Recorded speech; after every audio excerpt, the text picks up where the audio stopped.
Well, hello again, folks. Welcome to another episode of Spilling Tea. I'm your host, Tiffany Daniels. We're going back to that horrible world known as the JRC. But before we do the usual disclaimers, this is the second try on this video. Because believe it or not, my system literally removed, without my permission, the video that I just did. And I have a feeling as to why that is. Come along with me. We're going to Twitter.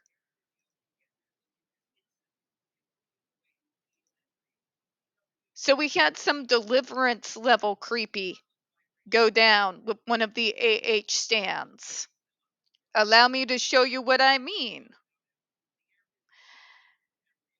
And Screencastify, if you remove this video, I am dumping your service and going with one that isn't afraid of AH stands. Just in case any of you bastards are listening.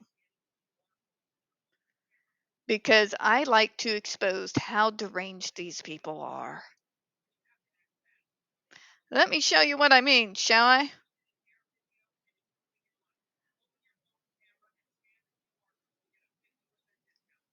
So this happened.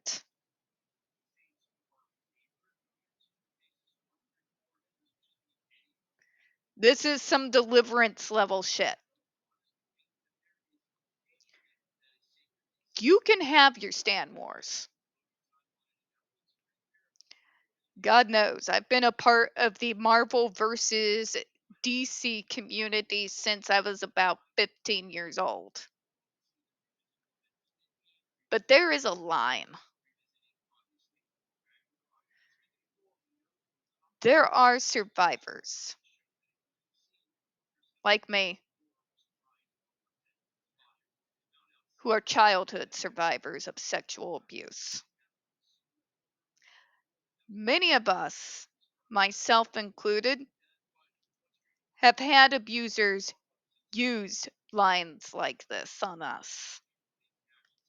It triggers horrific memories.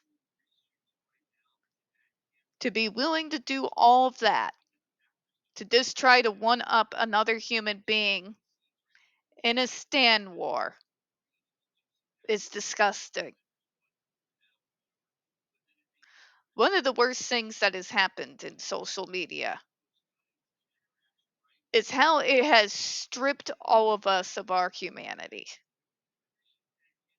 You no longer think about that person on the other side of the screen as being a human being like you, who has their own life's experiences, and they may also be a survivor too. Nobody even thinks about that anymore. It's simply an icon that is spouting words you don't like. You treat them like I would screaming if somebody gets Galactus wrong in Fantastic Four towards a real human being. That sick shit I just read indicates to me that you are either that far removed from your own humanity because of a stand war that happened because a male survived abuse and called out the liar trying to turn it on him. Or you really should have your computer checked into by the authorities. You cannot support him. You can be as delusional as you want to be. But at the end of the day, there are survivors on this hell site that used to be called Twitter. And it takes a special kind of human being, someone really removed from their humanity, to deliberately trigger those that they have been told numerous times are survivors too. Because of what? What? Is Amber Heard going to show up in a puff of smoke and offer you a cookie for your service? I don't think so. It's got to end. This case ended 2 years ago. You have people still fighting the case. Okay? And they've turned it into their entire personality to the point that you have a person quoting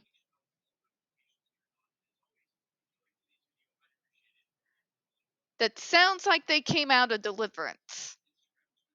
If you don't know what Deliverance is, that was a popular movie back in the 90s amongst my crowd. It was a movie that was done in the 40s, not the 40s, dear God, circa 70s, late 80s.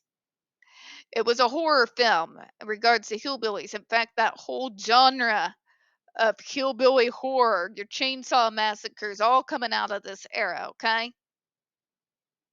It's this particular scene here.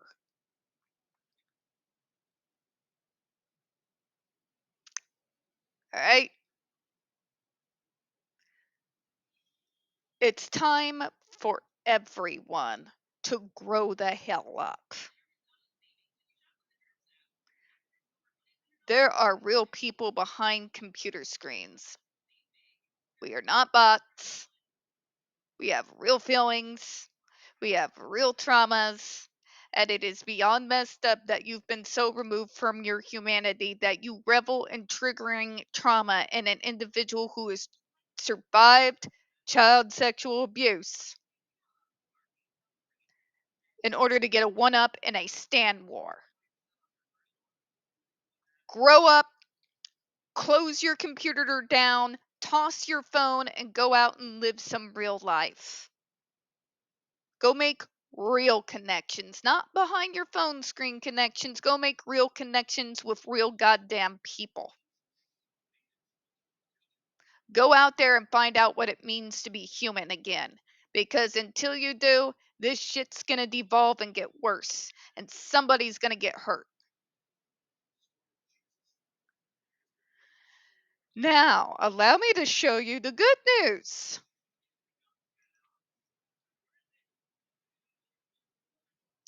So, you all know about my work with ARC. My work with them goes back now 2 decades. They were one of the big organizations that were standing up to the JRC, correct? Well, my good folks at the ARC have had entirely enough of the JRC's crap. And they're going for the throat. I love it. I love these people. You don't understand. Out of all the individuals that I worked with, the most genuine people who have really had not just my back, but the disability rights movement, the neurodiversity movement, who've had our back and have been willing to listen about ABA. These people. Here's an act now. Here's a petition that is going directly to Washington, D.C. once it's finished. The difference between that and the petitions that we have done before is this particular petition is not only backed but was created and formed at one of the biggest disability rights as well as treatment providers in the world. They have some actual legitimate pull in Washington. So I need you to pay attention to this. I want you to help me help ARC. Share the link. Oh, I'm going to put it in the description box for you all. Please help us help ARC, all right? I did cry. I'm not going to lie, I did cry. Because I've worked with Mike Powers, who runs the Southwest part here, for years. He's one of the best human beings I've ever come across.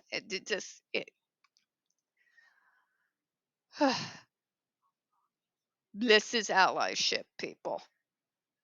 All right. To the disclaimers, if you are unfamiliar with the Stop the Shocks campaign or the campaign against the troubled teen industry, you're going to find all the pertinent links right there in the description box. Please, in particular, take note of the article written by NeuroClastic, a small non-for-profit started by autistics for autistics. In it, they interviewed over 900 ABA professionals in regards to the JRC's so-called behavior modification program. The Judge Rotenberg Educational Center doesn't want you to read that article so much. They threatened NeuroClastic with a defamation lawsuit if they did not remove it from the website. NeuroClastic refused, so you know the drill, folks. Please read the article. Share it on all your social media. Also included in there is NeuroClastic's public statement regards to the defamation lawsuit threat, as well as a link to their GoFundMe. We are crowdfunding just in case the JRC actually does see through with their threat. All right, where we left off again. Well, the empirical findings may not have a shelf life, dear God. The understanding of completeness and implication of those findings may change as science evolves, which is it has to respect assessment of risks for ESDs. This is a fun way of saying science evolves. As we learn more new information, old information is discarded if it is no longer viable. If some of it's still viable, it still gets ingratiated in. It's an ever evolving type. It's science, folks. It's self explanatory, right? You can't sit there and demand that a study from 1975 be viewed and given the same importance as cutting edge data research and new information, because it is hopelessly outdated, for one, which means the findings are suspect. Also in 1975, they were not writing the researchers of that day and age to know what are all the side effects. What side effects, what we viewed as side effects, were infinitely different in 1975 from the medical community than they are now. For God's sake, their idea of adverse side effects comes from the institutional era. Most medicine was not done prior to the 1970s out there in the communities the way it is done now. Previously, institution. Second, you got your diagnosis. If you've ever read Temple Grandin's books or ever watched the HBO movie, they did the same with her mother. If you ever heard her explain how the doctor tried to tell her she needed to send Temple to an institution and her mother refused. Okay, that's the era that we're speaking about here. And the FDA is 1,000% right. What was considered gold standard medical care, what was considered compassionate good medicine back in 1975, more often than not, is looked at with a special level of horror now. There are literal horror movies being made based off of what was considered gold standard medical care in 1975. Okay? Wrap your brain around that one. Based on such evolution, for example, because of the decades old references did not consider pain, anxiety, or other sequelae harms, nor did researchers systematically monitor for AEs according to current standards, FDA continues to regard such references as poor indicators for the occurrence of AEs. This is the institution era, so let me put it point blank for you. Our safety, our sense of wellness, our sense of feeling whole and being functioning members of society did not even dawn on the individuals that were doing such studies. We were viewed as less than human, subhuman, a basement dweller almost, if you would. All right? Our comforts, our concern, whether we suffered horrifically during such experiments, did not matter to them.